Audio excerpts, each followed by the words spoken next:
시청자 여러분 안녕하십니까? 지방자치 중심 소식을 전하고 더 나은 지방자치의 방향을 제시하는 지방자치 1번지입니다. 교통안전공단에 따르면 65세 이상 고령 택시기사는 6만 1천여 명에 달하면서 고령 운전자의 사고 발생도 증가하고 있는 실정인데요. 이와 관련해 국토부는 자격유지 검사 제도를 도입해 승객들의 불안감을 줄이겠다고 나섰지만 택시기사들의 반응은 차갑기만 합니다. 유희광 기자가 보도합니다.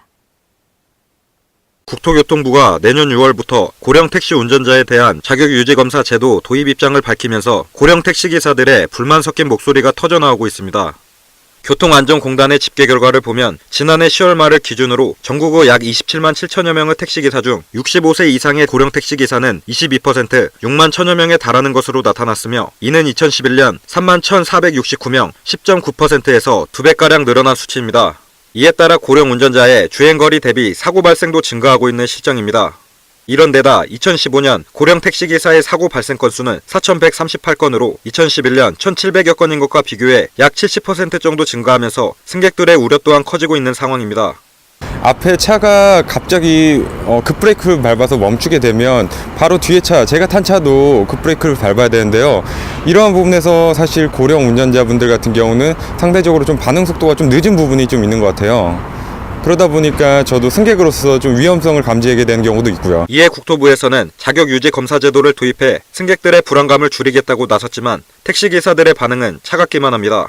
직업권을 침해하고 있다 뭐 이런 얘기도 나오고 있는데 그렇지, 직업권 침해하는 거지 그게 안 그래? 왜 그러냐면 난 직업들도 마찬가지잖아. 그럼 우리 65세 넘은 사람 뭐 아무것도 하지 마라 어디 갈 데 있어요. 이거 경찰서 가서 사고 거시는 것도 없는데 안전성을 뭐나 안전성. 자격유지 검사는 운전자의 시야 범위를 측정하는 시야각 검사, 시각 신호에 대한 반응을 살피는 신호등 검사, 주의 지속 능력을 확인하는 추적 검사 등 총 7가지 항목으로 진행될 예정입니다.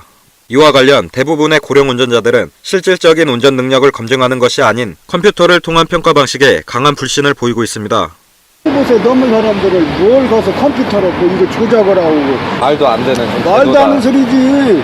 아 그러면 검사 뭐 직원 저 개인 사업하는 사람들도 다 그러면 65세부터 검사해야지. 이렇듯 안전을 위해 제도를 도입하자는 택시 승객들과 고령의 택시 운전기사들에게 복잡한 평가를 진행시키는 것을 이해할 수 없다는 택시기사들의 보이지 않는 갈등이 이어지고 있습니다. 한편 내년 자격유지 검사 제도가 본격 시행될 경우 만 65세 이상은 3년에 한 번, 만 70세 이상은 매해 자격유지 검사를 받아야 합니다. KLN 유희광입니다. 전주시는 지난 20일부터 전주 공예품 전시관과 한국전통문화전당 등에서 전주 핸드메이드 시티위크 행사를 진행합니다. 이번 행사는 전주 손길이라는 슬로건으로 21세기형 핸드메이드 의미와 가치를 조명합니다. 보도에 김민화 기자입니다.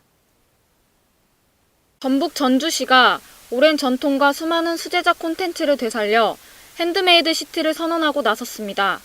전주 핸드메이드 시티는 전주가 가진 전통문화와 생활문화, 그중에서도 뛰어난 공예문화를 기반으로 세계적인 수제작 도시로 도약해가는 출발점입니다.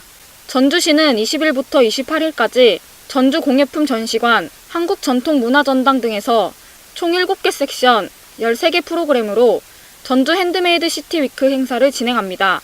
이는 전주 손길이라는 슬로건으로 21세기형 핸드메이드 의미와 가치 조명, 수제작 문화 확산, 시민의 손으로 만들어지는 일상과 도시를 추구합니다. 전주 핸드메이드 시티는 그렇게 정성을 모으고 우리들의 혼을 담아서 우리들의 생활에서 또는 예술로 승화시키고 이것을 또 산업으로 승화시켜서 이 핸드메이드로 전주 도시 자체를 만들어가는 소중한 첫 출발이 바로 오늘입니다. 한옥마을 공예품 전시관에서 열리는 핸드메이드 도시와 삶은 주제 전시 중 하나로 2가지 섹션으로 진행됩니다. 손길로 변화되는 도시, 손길로 만드는 일상문화를 통해 핸드메이드 개념이 잘 적용된 다른 나라의 사례와 우리의 삶 속에서 누구나 어디서나 접할 수 있는 수제작을 통한 일상생활의 발견과 창작, 그리고 변화를 만들어가는 핸드메이드 문화를 만날 수 있습니다. 이 밖에 공예품 전시관에서는 동네손 주제 전시, 월드페이퍼 전시, 서포 전시가 진행되며 한국전통문화전당에서는 전주메이드, 핸드메이드 정원, 전주 핸드메이드 시티스팟 등 전시 프로그램이 열립니다. 또 전주 핸드메이드 시티 프리마켓과 동네손 프리마켓에서는 공방 활성화 연구 프로젝트에 참여하는 35개 공방에 다양한 핸드메이드 상품들이 전시되고 판매됩니다. K랜 김민아입니다. 대전광역시는 지난 21일 중앙 메가프라자 청년몰 조성 지원을 위한 업무 협약을 체결했습니다. 이번 업무 협약은 중앙 메가프라자 청년몰의 성공적인 조성과 앞으로의 안정적인 성장 발전을 위해 마련됐습니다. 중앙 메가프라자 청년몰 조성 사업은 전통시장 내 유휴 공간을 활용한 청년몰 조성 지원으로 전통시장에 활력을 불어넣고 청년 일자리 창출을 통해 전통시장 활성화를 도모하고자 추진하는 사업입니다. 사업 기간은 작년 8월부터 올해 12월까지이며 국비와 지방비 15억 원을 투입해 청년 점포 20개의 창업을 지원합니다. 전국 최고의 품질을 자랑하는 남원 복숭아 시설 하우스의 복사꽃이 만개해 분홍빛 화사함으로 장관을 이루고 있습니다.